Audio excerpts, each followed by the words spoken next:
trains every day. He spar, he grapple, he does everything. He trained probably more than a lot of professional fighters, right? And he's passionate about it. But at the end of the day, I have to respect him. I have to respect his wishes.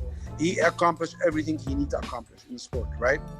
Beating Conor McGregor, it mean anything? I don't know. But I think it mean a lot for the fan. I think financially, it's a huge fight. But we know Khabib, it's hard to persuade him financially. You're right? But my man Dana White and Khabib, they're going to meet. I think they're going to meet in Abu Dhabi. And after that, Khabib's gonna come to Vegas. They're gonna go to dinner in Vegas, and we're gonna figure out what they want to do. Like I said, this is big boys' business. I'm gonna let them do what they do, and I'll be a fan. As a fan, do you have a gut instinct? Do you have an opinion? Do we see Khabib again in 2021? Honestly, I think if George St. Pierre is serious about coming back this fight, I can see it happen. They'll get Khabib up. But he beat the shit out of Conor. He did everything he wanted to do. He beat him in the striking department. He beat him in the wrestling department. He beat him in the grappling department. He broke his soul. He take his will. Is there anything Khabib could see from that Conor fight that gets his juices flowing, saying, I want to beat that guy up again, or is it closed? No, I think, bro, I think we did, like, listen, Khabib all the time say this to me. Like me and this guy Conor went on Twitter, went back and he told me. He said when he tastes shit, he smell like shit. Conor is shit. And we don't really care about him. Like, I don't know, like somebody might say $100 million or something like that. I don't think we'll persuade Khabib if Khabib do want to fight, right? I really don't know, man. And I really did not pressure Khabib or ask him about it too much. I let him be, man. The guy has been a huge part of the sport. He's been part of my career. I've been a huge part of his career. And sometimes you have to let people do what they want to do. But listen, I believe in Dana White. If anybody can get it done, it's Dana White. What could Dana White say to convince Khabib to come back? Obviously, the UFC wants it. You have to understand, these two guys, Dana White and Khabib, they really love each other. They really like each other a lot. Like, when I see them around each other, I'm really happy. And they respect each other. Dana's really good about getting people to do things, but also Dana's very respectful for people's wishes. If Khabib said, Dana, I am done, I love you, thank you for everything, Dana White will be the first guy who will thank him and will probably try to put him in the Hall of Fame or do some nice things for him, right? It's so much respect with these two guys. It's not like Conor and Dana relationship. This is all about money. The relationship between Khabib and Dana is about respect, it's about morals, it's about manhood. Like we see what Conor did, put the text messages of Dana White and then show you what kind of individual he is. He's trash, Khabib have class, Conor have trash. That's the difference between the two men.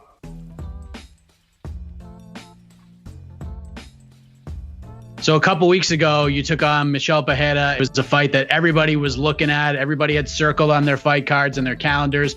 Goes the full 15, went to the judges, and you lose a close decision. And I know after the fight, you felt like you won, and you were not alone on that chaos. But why did you feel in that moment that you deserved the nod in that fight? I mean, at the end of the day, I want to put my hands up if I didn't feel like I won.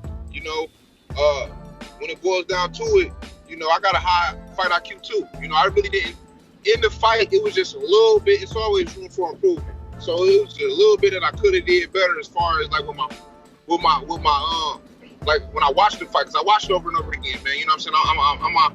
I'm my biggest critic, And I'm sitting up here watching the fight, and I'm looking at it like, okay, maybe just a little bit. I feel like, well, let me stay on track, man, because I'm all over the place. But the main reason why I feel like I won is because I held the middle of the cage. I was bringing the fight to him. It's kind of hard to really, it's not as easy as it looks being in there. When you got somebody dancing around and kind of stand on the outside, it's a little harder to really dial in. It's a little harder to dial in and really get off like you want to when somebody else running away from you, when they not really bringing the fight to you. So now I became the aggressor, but I had to also, it was more of me counter punching because, I didn't want to go out there and look sloppy when he running and when he dancing around the cage. But I feel like I won because I controlled I'm the one that was bringing the aggression. I wasn't as aggressive as I usually am, but it's because, you know what I'm saying, I was taking my time. I didn't want to look sloppy. He was moving a lot, you know. It's a fight. Everybody got a punch a chance in the fight, but I feel like I won because, you know, I controlled the middle of the cage. Every exchange, I won every exchange. You hear me? Every time he hit me once, I probably hit him 3 times. You know what I mean? So it's just like, I feel like I won. And then, even with the second round, he took me down in the second round, I popped right back up. He didn't do nothing with it. And then at the end of the second round, it was like a duck under, a Hail Mary submission attempt, which really wasn't even no submission attempt, because watching the fight, it was like 5 to 3 seconds on the ground, and he was on the side of my neck. You get what I'm saying? It was just like, man. And then the third round, that was the only round that I would have gave him, just based off the scorecards, because it's the end of the fight. He took me down with like 22 seconds left and really didn't do nothing with it. That was it. I just don't feel how you can win a fight when, you know, in respect to him, you know, he went in there, we did what we had to do.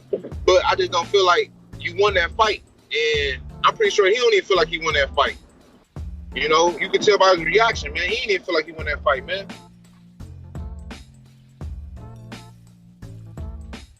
What did you think of his performance against Glover? He did very well. You can see on that fight that he didn't fought for long. He didn't fought, I think, 14 or 15 months.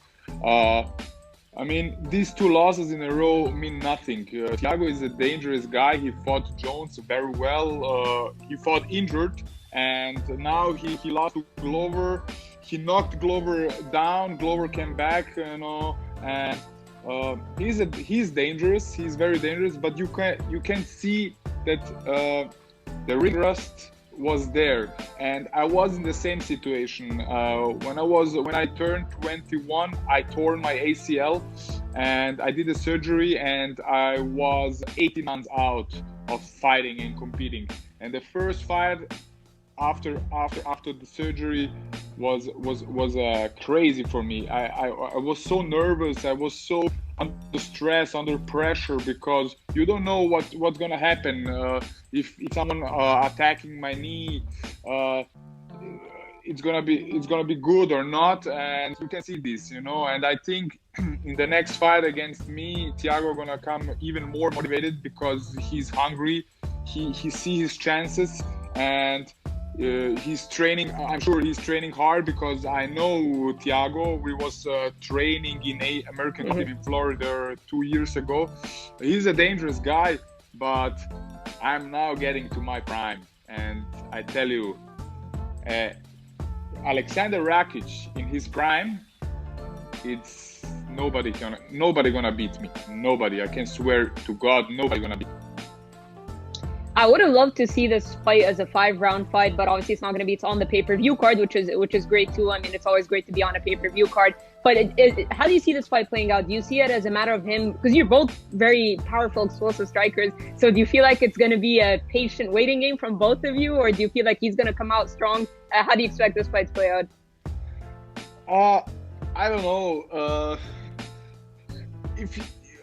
I'm watching Thiago's fights, and me and my team watching Thiago's fights. You know, when we knew we're gonna fight him, we study him a lot, and sometimes he's waiting to counter. Sometimes he's rushing forward. So I don't know what I can expect for him, but I'm gonna be ready for everything what he's bringing to the table, because this is the most important fight for me. Because after this fight, I want that title shot. And like I said, he's dangerous. He has hard kicks, strong punches, wrestling and grappling as well. He's a BJJ black belt. I'm not going to underestimate his grappling and his wrestling. But I know him. I train with him. And when you see how the fight against Jimmy Manuel went a couple of years ago, I had the same situation. I was training with Jimmy Manuel before we fought, and I knew what I can expect. And then I fought him, and you saw the result.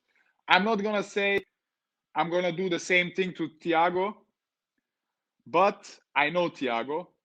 I know his training. I know his coaches. I know everything how it works in American top team, and I'm expecting the best version of Thiago.